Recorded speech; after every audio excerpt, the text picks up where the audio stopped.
Hello everyone, welcome to my channel. मैं आशा करता हूँ आप सब लोग बहुत ही अच्छे होंगे और सभी जितने भी लोग ये इस वीडियो को देख रहे हैं और जितने भी लोग मेरे सब्सक्राइबर हैं मेरे इस चैनल के, सभी को नई साल की हार्दिक शुभकामनाएं।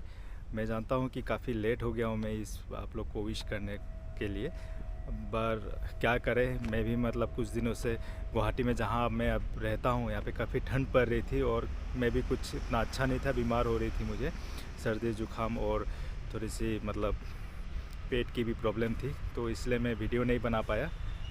बहरहाल मैं फिर भी आशा करता हूँ कि आप सब लोग इस वीडियो को देख रहे हैं जो भी लोग, और आपका ये 2024 बहुत ही अच्छा बीते, यही मैं आशा करता हूँ। तो ये वीडियो बनाने का मकसद ये है कि नया साल आ गया है, कुछ अपडेट देना चाहता हूँ मैं आप लोगों को, क्योंकि मैं समझता हूँ कि आप लोग मेरे फैमिली जैसे ही है, फैमिली मेम्बर्स हैं। तो नए साल की कुछ अपडेट देना चाहता हूँ और रेनो की तरफ से भी नए अपडेट आई हुई है, तो उसके बारे में भी बात करेंगे इस वीडियो में। और कुछ एक दो क्वेश्चंस है जो मुझे काफ़ी लोग पूछते रहते हैं, जैसे कि ये प्रॉपर Q&A वीडियो तो डेफिनेटली नहीं है, फिर भी मैं इस वीडियो के माध्यम से उन सारे प्रश्नों का उत्तर देने की कोशिश करूँगा। तो चलिए वीडियो स्टार्ट करते हैं। और मेरे पीछे जो है हमारी टाइगर है, आज थोड़ी सी गंदी लग रही है क्योंकि काफ़ी धूल मिट्टी जमी हुई है, ठंड की मौसम है तो काफ़ी दिनों से बारिश नहीं हुई है, तो एटमॉस्फेयर में काफ़ी धूल है। यहाँ काफ़ी ठंड भी है। एक्चुअली आज कल 2-3 दिन से तो सूरज भी नहीं निकल रहे थे, अभी अराउंड 2:30 हो चुके हैं, मतलब दोपहर के टाइम में तो हल्की हल्की धूप निकल आई है। तो मैं सोच रहा था कि चलिए मतलब नई साल है, जनवरी का अभी पहला 10 दिन ही चल रहा है, तो मैं एटलीस्ट आप लोगों को विश भी कर सकता हूँ। तो और जो लोग आसाम से देख रहे हैं इस वीडियो को, तो भोगाली बिहू की हार्दिक शुभकामनाएं। बहुत अच्छे से रहिए, बहुत बढ़िया से अपना लाड़ू पिठा बनाइए, खाइए, और हो सके तो मुझे भी भेज दीजिएगा। मेरा एड्रेस तो आपको पता ही है, IIT गुवाहाटी में है, और इसी बारे में IIT गुवाहाटी से रिलेटेड भी कुछ मैं बात करूंगा इस वीडियो में। तो चलिए वीडियो को देखिए, स्टार्ट करते हैं और चलिए गाड़ी के अंदर ही बैठ के बात करते हैं, राइट।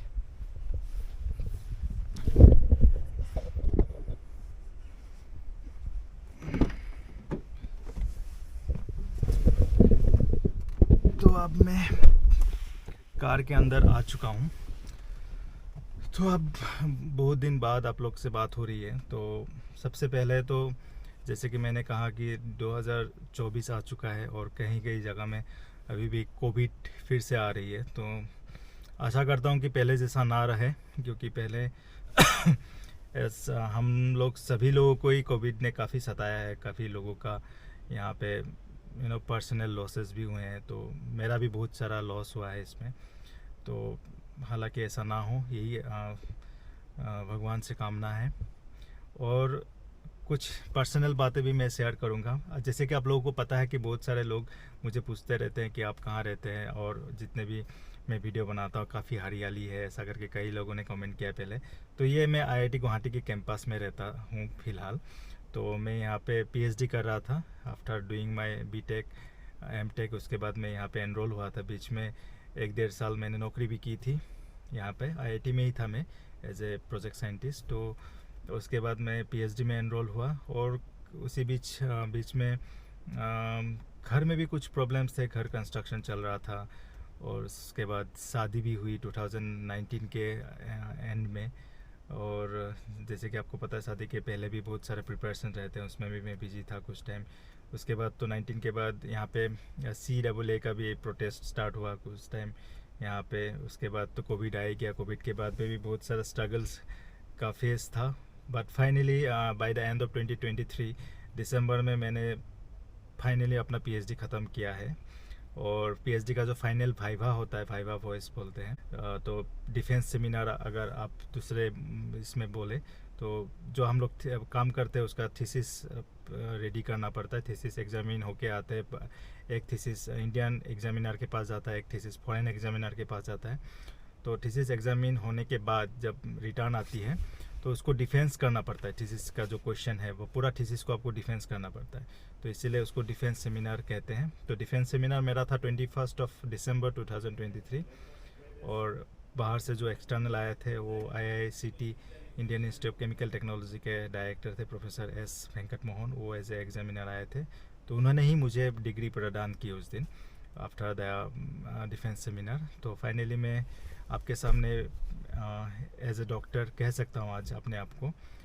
तो डॉक्टरेट डिग्री मैंने हासिल की है और इसके बाद धीरे धीरे अभी कुछ ही टाइम है कि मेरे पास कि मैं IIT गुवाहाटी का जो ब्यूटीफुल कैंपस है, आप लोग कहते रहते हैं ना इतना सुंदर है, इतना ब्यूटीफुल है, इतनी हरियाली है, मेरे वीडियोस में आप देखते हैं इसी प्लेस में मैं वीडियो बनाता था जनरली। तो ये फाइनली मुझे इसे छोड़ के जाना पड़ेगा, जिसके लिए काफ़ी मैं मन में एक दुख तो रहती है, लेकिन कहीं जाने के लिए, कहीं पहुंचने के लिए आपको कहीं ना से छोड़ना पड़ता ही है उस प्लेस को। तो ये तो मतलब कुदरत का नियम कह लीजिए। तो ये फाइनल पर्सनल इन्फॉर्मेशन था, आप लोगों के साथ शेयर करना था। मैं सोच रहा था मतलब आप लोग जितने लोग भी मेरे वीडियोस देखते हैं, मैं समझता हूँ कि आप मेरे फैमिली जैसे ही है, तो फैमिली के साथ ये अपडेट डेफिनेटली शेयर करना है। मैं जैसे कि कह रहा था कुछ दिनों से मैं इतना तबीयत भी ठीक नहीं थी, सर्दी जुकाम और थोड़ी सी डाइजेस्टिव प्रॉब्लम भी था, क्योंकि ठंड के टाइम जनरली हमारा डाइजेस्टिव सिस्टम उतना अच्छे से काम नहीं करता है।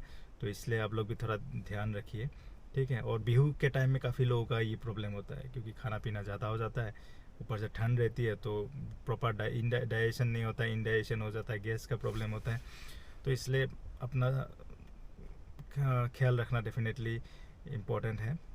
बहरहाल कमिंग टू द पॉइंट, और अभी जो है कुछ Q&A से क्वेश्चन आंसर मैं एक दो आंसर करना चाहूँगा इस वीडियो के माध्यम से। जैसे कि आप लोग में से कई लोग पूछते हैं कि काइगर ऐसे चलने में कैसी है, कौन सा वेरिएंट लेना है, टर्बो लेना है, नॉन टर्बो लेना है। मैं तो हमेशा ही बोलता हूँ कि अगर आपके पास ज़्यादा बजट का प्रॉब्लम नहीं है तो टर्बो के ऊपर ही जाइए, क्योंकि नॉन टर्बो कार मुझे उतना पसंद नहीं है। पिकअप जनरली इंजन उसका इस कार के हिसाब से उतना सूटेबल नहीं है, आपको कहीं ना कहीं लो पावर आपको फील होगी।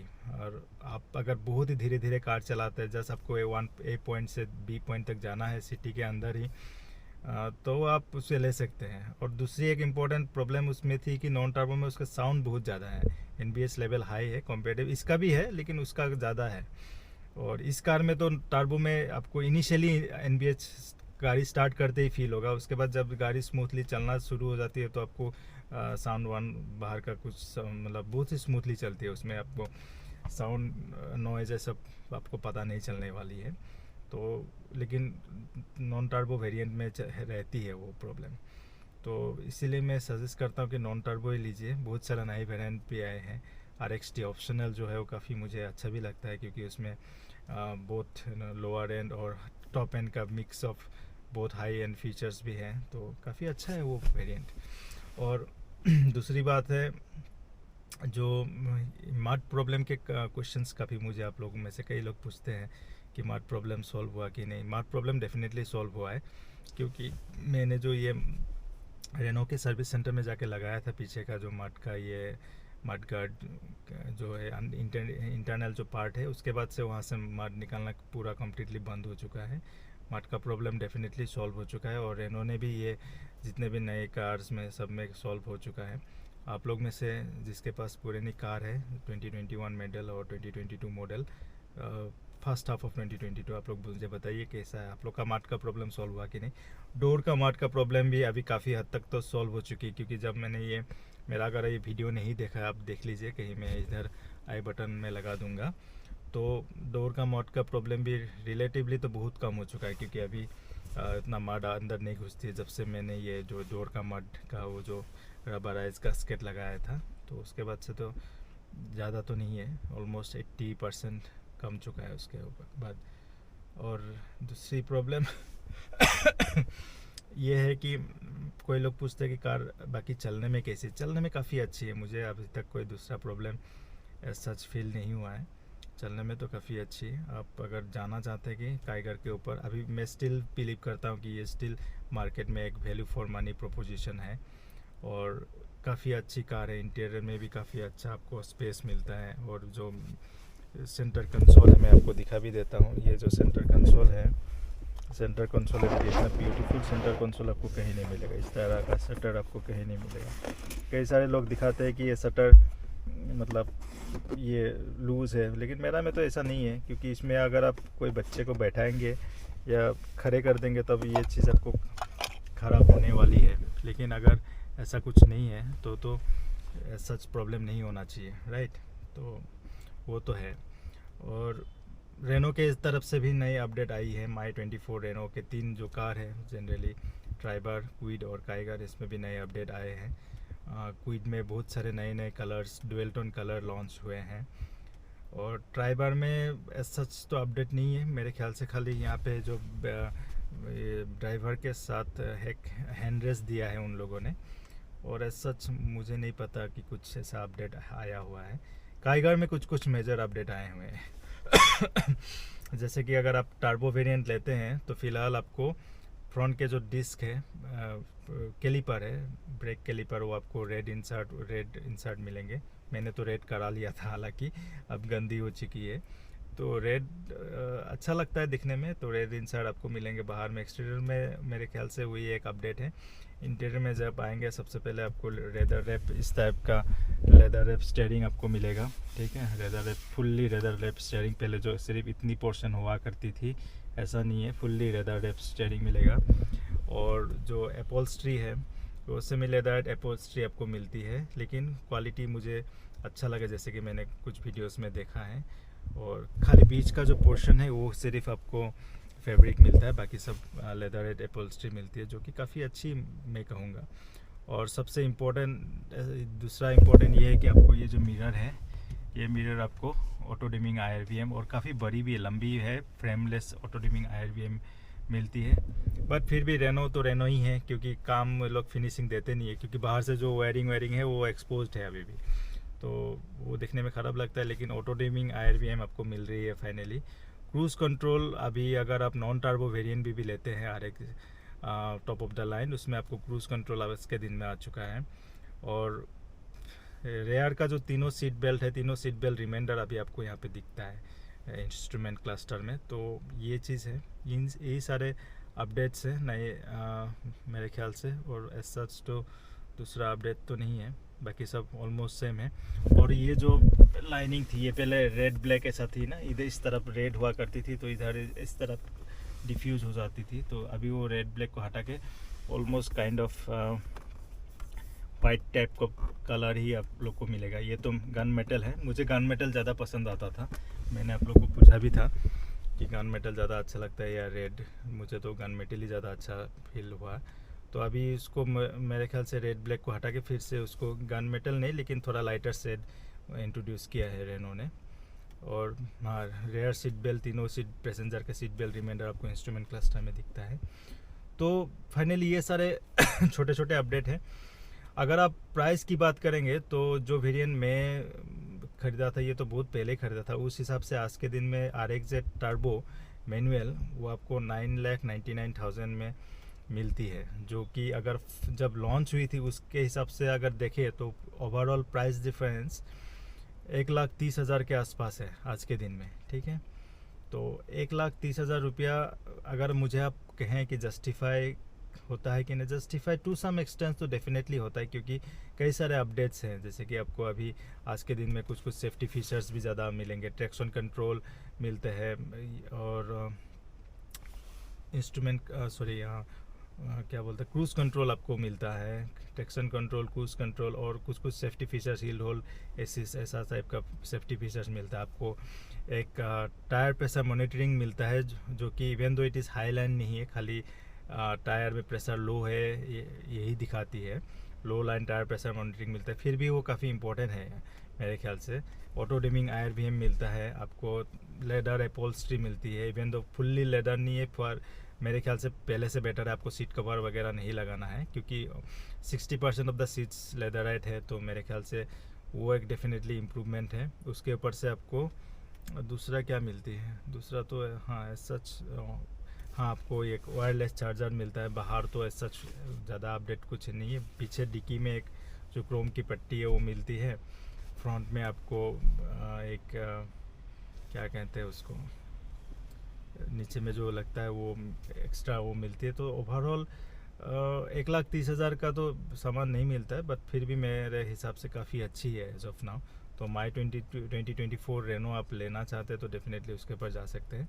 मोस्ट प्रोबेबली 2025 और 2026 के स्टार्टिंग में आपको जो ये कार की नई रेनो काइगर की फेसलिफ्ट आने वाली है, जो कि ऑलरेडी बाहर में एक कार उसका लॉन्च हो चुका है, मेरे को नाम अभी याद नहीं आ रही है। और in coming years Renault definitely ये जो है ईवी के ऊपर भी जाने वाली, मोस्ट प्रोबेबली काइगर के भी ईवी आ सकती है, या तो इससे छोटी वाली जो कार है एक नई कार, वो लोग ईवी में लॉन्च कर सकते हैं। तो ये सारे बात है जो मुझे आपसे करना था। और आप में से किसी को अगर कुछ जानना है तो डेफिनेटली मुझे इंस्टाग्राम में भी कनेक्ट कर सकते हैं, और इस वीडियो के अगर कमेंट सेक्शन में भी जाके आप कमेंट करेंगे तो उसमें मैं आप लोगों का आंसर डेफिनेटली ये करूँगा। तो आई होप नया साल आप सबको फिर से मुबारक, पूरा साल अच्छा बीते, यही मेरी भगवान से कामना है, प्रार्थना है आप सबके तरफ से भी के लिए भी। और that's all my dear friends, thank you for watching this video, and if you have liked this video, please hit the like button and subscribe to the channel. Thanks for watching, see you next time, bye bye.